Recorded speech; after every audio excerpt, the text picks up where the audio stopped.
Lorenzo. This video is for the Storms on Saturn, the Piano Adventures 2A book page 32, the one right after our Detective Agency. And this one is really unusual. First of all, it sounds unusual, and it's also unusual that it uses a lot of keys. Your highest hand position in this song is this one here for your right hand. Left hand is so this is a middle C, the C above it, and then one more C up, so it's a very high C, and you play the C and E together, and this is the last two measures. And then the left hand goes to the lowest D on your piano.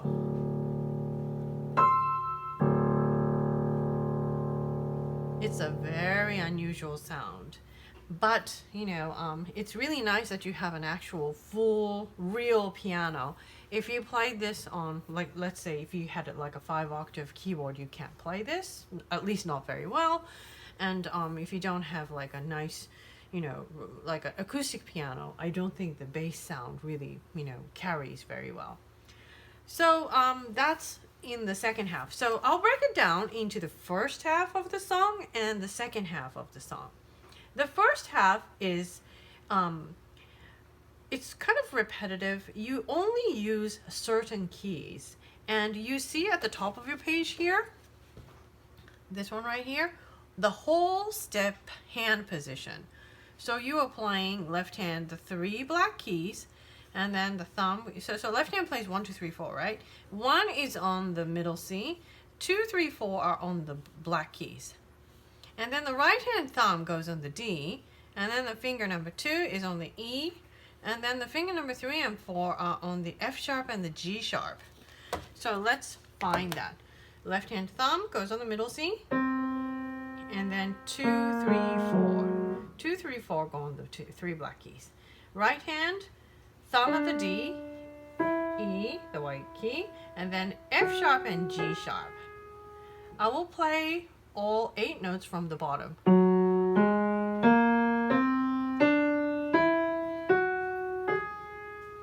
I'll play again.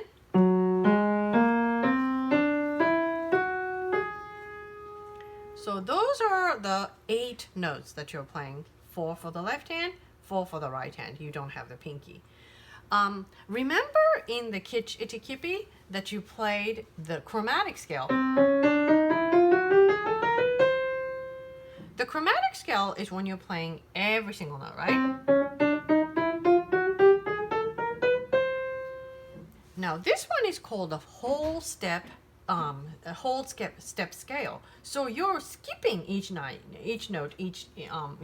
So you play this note with the left hand, you skip that, and the next note down is that. And you skip the white key, you play the black key. You skip the white key, you play the black key. Okay, right hand, you start at the D, because between the C and the D, there is you skip over that black key, so left. Skip that black key, you go to the white key, and then you skip this white key, you go to the black key, and skip this white key, you go to that black key. So it's exactly twice as wide. Okay, so now you get your hand in position. You are only playing those 8 notes in the first page. So let me start at the top. 1, 2, 3, 4. 2, 3, 4. Repeat. 2, 3, 4. 3,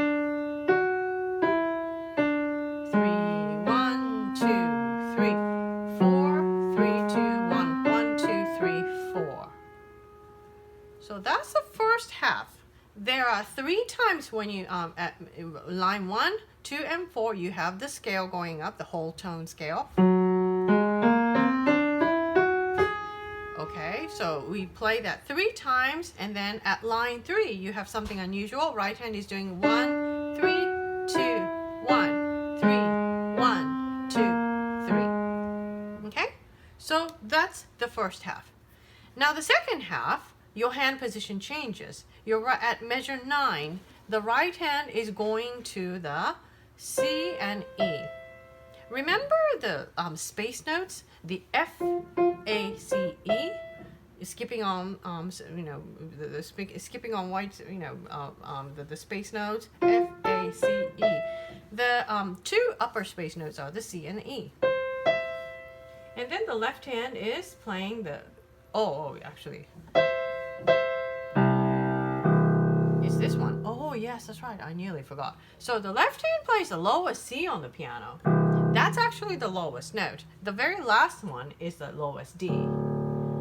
Okay, so have your left hand. So right hand is, if you look at measure 9, 10, 11, and 12, you're only playing this and this. You're just playing together, or you play one at a time. So all you play are C and the E, and it's these ones. See, that's the middle C, C, and the E.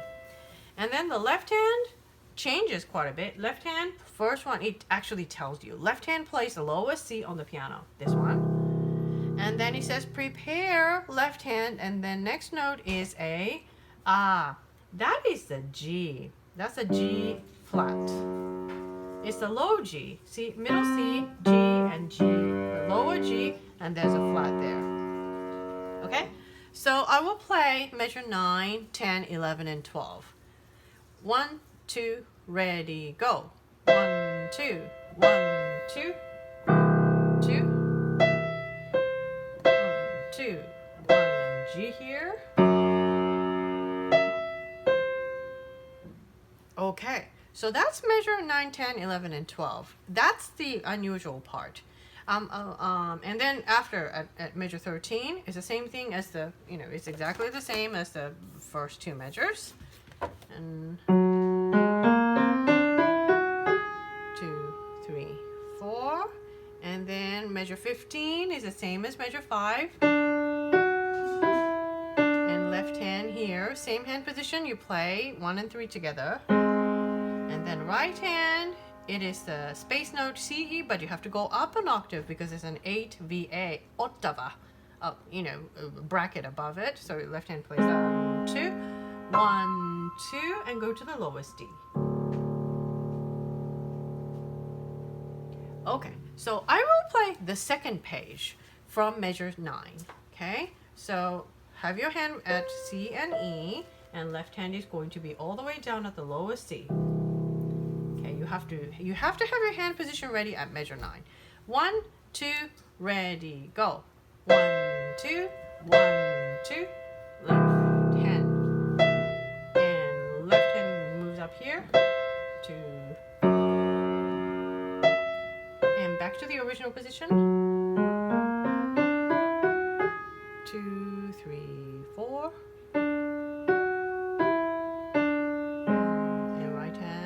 Two octaves higher. 1, 2.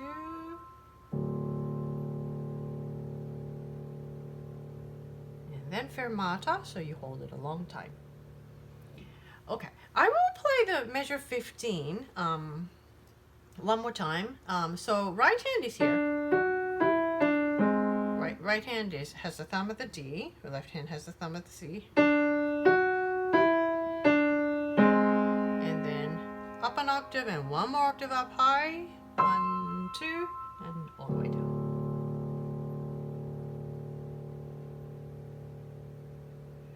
Okay, that's it. So, and this song, it says dramatically swirling. I don't think you want to play this very fast, because whenever you have to look for that next hand, that one, and that, it's not easy to find the next position on time, and you don't want to fall behind either. And of course, you have the 8th note. So that's about the tempo that you should play. Not any faster than that. That's already good enough. And later on, you will be looking at the dynamic symbols. There's a forte, piano, mezzo forte, mezzo piano. They have everything. So for starting from piano all the way up to forte, you really are going to be using all of them with this the accent. So that's for another day. For this week, you want to be familiar with this hand position, and then be ready to change. And then back.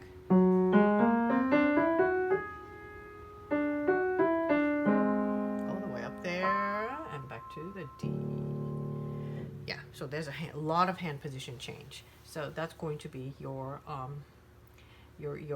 main work. I think I will scan the second page.